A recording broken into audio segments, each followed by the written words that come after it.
Hello, friends. This is the beginning, not of a game, not even of a life, but of a choice. To leave behind the noise, to arrive at the edge of something quiet and new, a place where the days stretch long and soft like sunlight on still water.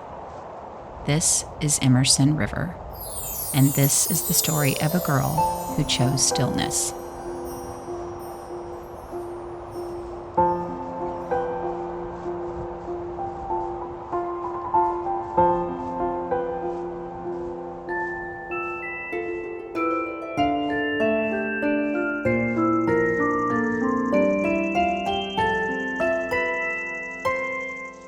Every Minecraft world starts with one truth. If you want to survive, you need wood. No wood, no tools. No tools, no progress. No progress, no fun. Thankfully, I spawned with a wooden axe already in hand, a small but mighty head start. I head to the nearest oak tree, a classic, reliable, generous, always there when you need it. A few swings, and the logs start dropping. I collect every last one, like I'm stockpiling treasure.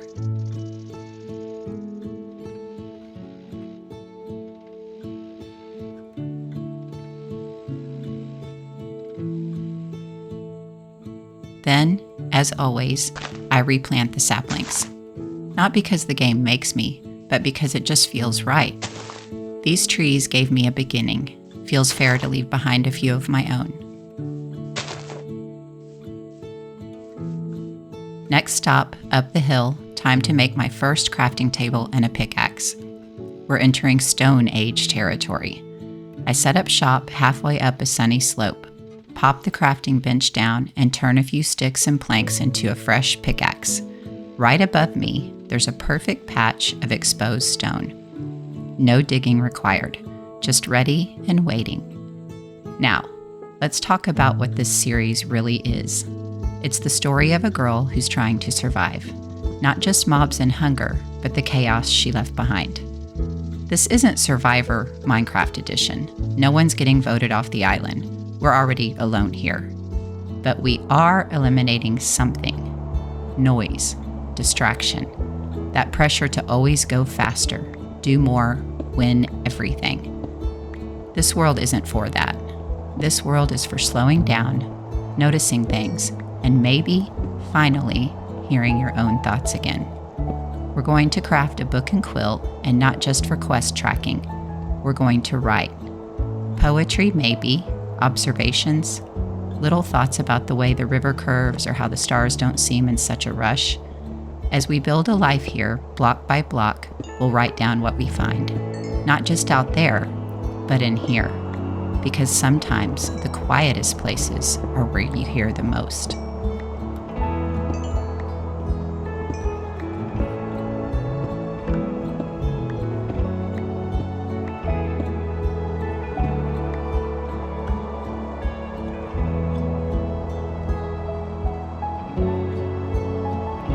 With the stone pickaxe already in hand, I keep chipping away at the hill. There's something satisfying about these first few blocks. You know exactly what you're getting and exactly why you need it. Stone for tools, coal for fire, and enough to feel like you've taken that first real step out of just surviving and into building a life. Now it's time to upgrade the rest. I swap out the wooden axe for a proper stone one, then make myself a stone shovel, because digging with your hands just isn't the vibe. And here's a little thing I like to do. I keep my first tools, always. Wooden pickaxes, starter axes, whatever it is I use to begin. I save it and later put it in an item frame back at home. It's kind of like keeping your baby shoes, totally useless but full of meaning. A quiet reminder that we all start from the basics and still build something good.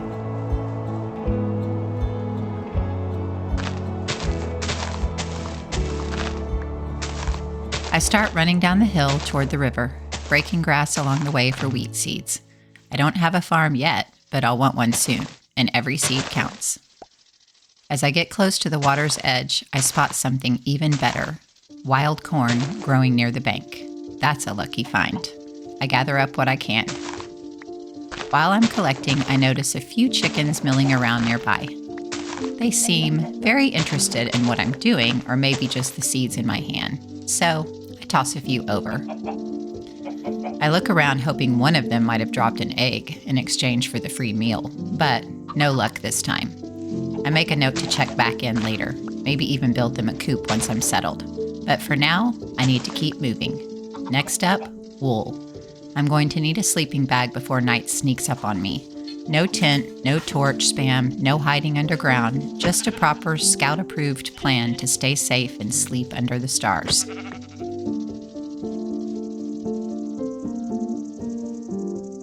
Unfortunately for me, there are only 2 white sheep nearby, and of course 2 gray ones just walking around being completely unhelpful. Gray wool won't work with the white wool for a proper sleeping bag, so I need 1 more sheep. Time to go hunting. I head up the hill, hoping for better luck on higher ground. No sheep yet, but I do spot some cows grazing up top. Well, if I can't sleep yet, I can at least eat. I gather a little steak and grab some leather while I'm at it. It's never too early to start thinking about a backpack. Planning ahead might not be glamorous, but it sure makes life easier later.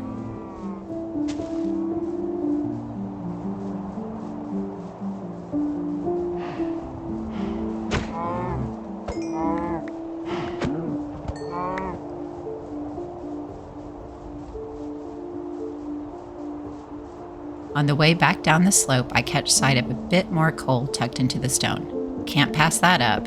A few quick swings and I've stocked up just enough to keep the campfire going and maybe smelt something later.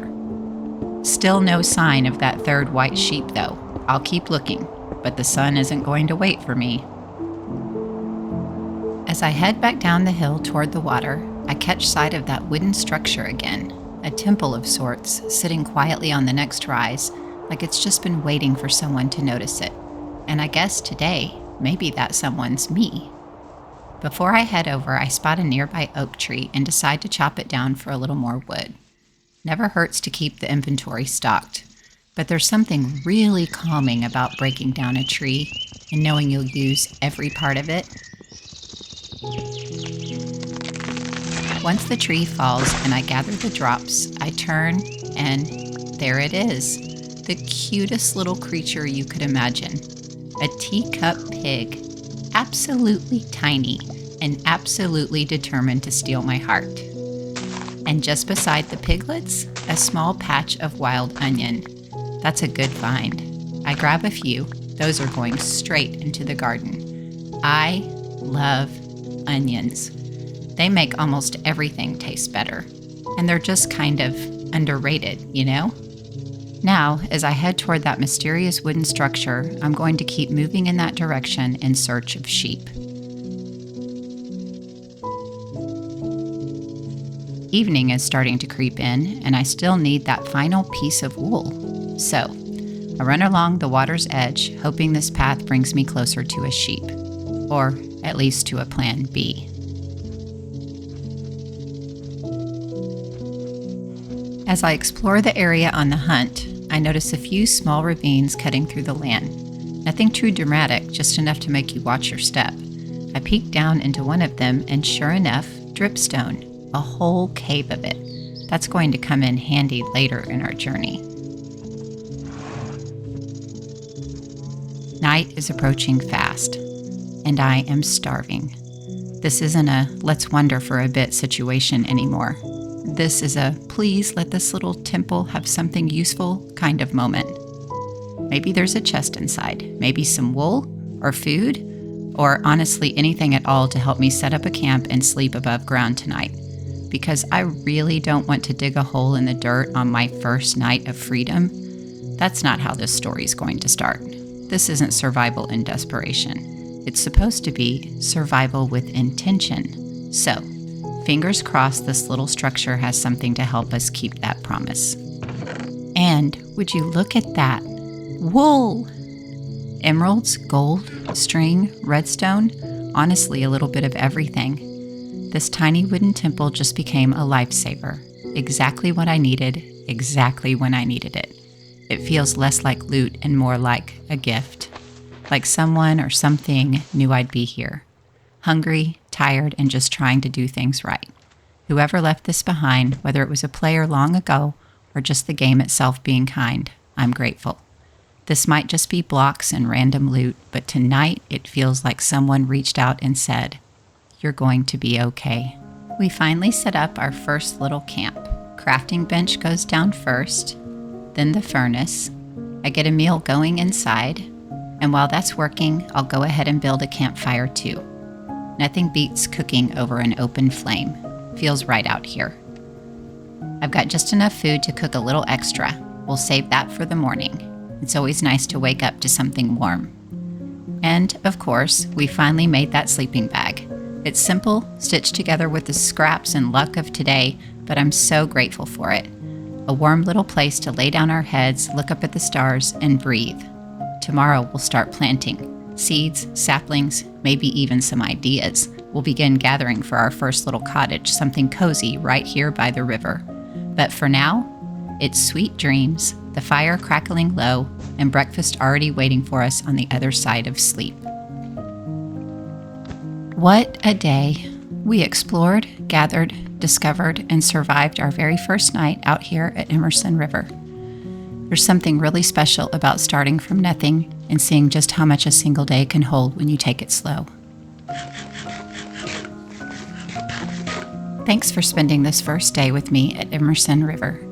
We gathered, explored, and made it through the night, a quiet start to something meaningful. Since we don't have our journal crafted just yet, I'll read you our first entry here to close out today's episode. And as always, stay cozy and stay close to the water.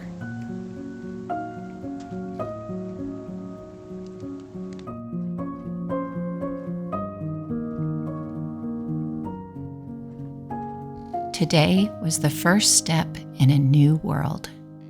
I gathered wood, mined stone, crafted my tools, and replanted saplings where I could. The search for wool took time. 2 white sheep, no third in sight, but along the way, I found wild onions, fed chickens by the river, and met a group of teacup piglets that honestly made the whole day worth it. Eventually, I came across a small wooden temple on a slope by the water. Inside, wool, gold, string, exactly what I needed. It felt like a quiet gift. I set up camp by the river, built a fire, and lay down in my sleeping bag under the stars. Today reminded me that even small things, a sapling, a campfire, a piglet, can mean something, and that beginnings don't have to be rushed to be real. I didn't conquer anything. I didn't need to. I started, and that's enough.